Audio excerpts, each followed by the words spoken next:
Welcome back. Roman Szyrajew joins us now to talk about a different kind of child's play, a little more on the self-defense side. Good morning, Roman. Good morning. How are you? Fine, thank you. So, unfortunately, the world is getting into such a state that a lot of people worry about their kids going out and hitting the streets without having some kind of defense or bodyguard. Without getting too much into that aspect of it, are we creating an aggressive kind of little child that steps out the front door and immediately expects to be able to rattle somebody's rib cage? Not a lot. Most children that do come to our school come for physical conditioning. Now, the utmost importance for any child that comes to our school is discipline. And from discipline, they learn physical conditioning, and then they learn an art. And that is the aspect of the whole thing. There is no aggression at all in it. They come, they have a wonderful time, they learn something. As they grow older, they're able to perform and be able to defend themselves. Now, the utmost importance, you have to realize that this is a defense, it is not an offense. It is there in case one has to use it when it does come around. Now, when we look at the fellow of your members here, yes. Chantal and Danielle, there's obviously a difference in size from Chantal to Danielle. That must play an important factor in teaching her self-defense, is it not? No, they learn at all ages, as I said, and Chantal here is 10 years old, Chantal Fillon, and Sensei Danielle Gauthier, who's the director of the school. And they have to learn their size as much as bigger sizes, and this is the importance of it all. And this way they have the feel of different individuals. Now, she can defend herself against someone maybe her age, 14, 15, you know, from her... So the technique that you teach her is the same as you teach an adult? The size is totally irrelevant. It's irrelevant. Okay. That's right. Okay, so we're going to have a demonstration, and where we're going to start? We'll start with a basic kata, which is basic form.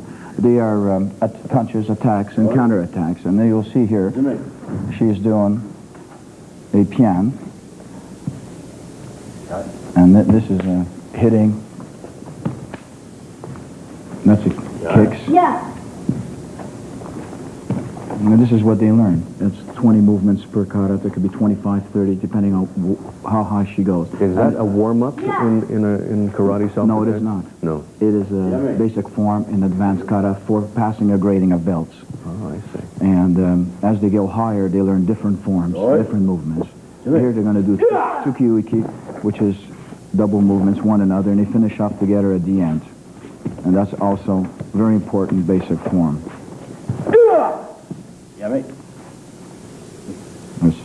And they're speaking Japanese. Yes, you have to realize, you know, there's only basic form, but stretching is important, physical conditioning in the beginning, as I've stated, and the terminology is all in Japanese in our schools. So when I'm teaching, or Sensei Danielle, we go from French, English, and into the Japanese. And as they go higher in grading, as they go from green, and they go, eventually she will be going for her brown, she will have to pass her test in Japanese, in written tests. And she has to pass that written test. I don't care if she passes everything else, but a written test is very important, like anything else. So it wouldn't matter whether she was doing karate or self-defense in Sweden or Malaysia. That's the common language. That's it. We have schools all over, and especially our headquarters with Shihan, who's my instructor. He's an 8th-degree black belt. And we go down there, we still train, and we still learn. And we have to learn our Japanese terminology. So no matter where you go, you can take a class, because it's all in Japanese. Okay, what is about to happen here? Now, this is self-defense moves in slow motion. Someone grabs her shoulder, she brings her hand down, kicks him to the stomach, and then hits his arm, which is just at the elbow. That seemed to be a rather demonstrative move there. Right, now she will go slow. Now she will go fast. Yeah. This is quick.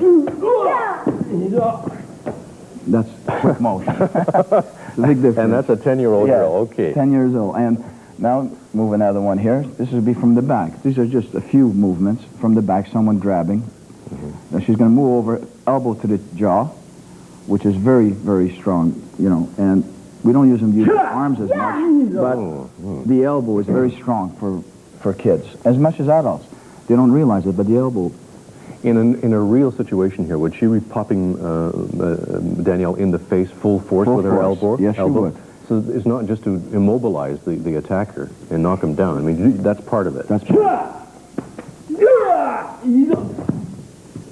Well, he'll never do that again. No, I don't think so. But the thing is, in defense, the important factor of defense is to be able to get out of a hold and to be quick about it. And secondly is to hit the opponent once he's down, and then you run. And that's it. It's nothing to be a hero or think, well, I could start again, I'll hit him again. You're breaking his aggressive pattern, I guess. That's and then if you continue... then you get serious like that. That's it. You know, and this is the whole aspect of self-defense.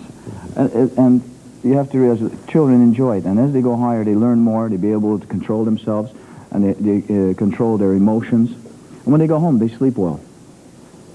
So it carries over. It carries over.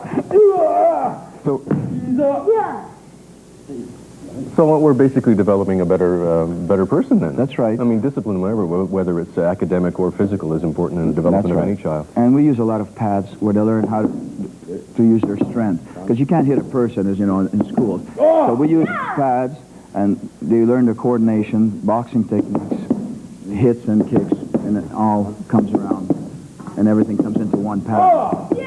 Okay, Roman, thank you very much. We have to get that car seat back to the boss's car, so we're going to have to leave now. Thank you very much for joining us, Roman. And if you'd like any more information about self-defense for children, we have a phone number that you can call, and the number is 687-2670. And Danielle or Roman would be glad to help you out. Thank you, Roman. Thank you. Thank you, Danielle. Thank you, Chantal. And don't go away. We'll be right back.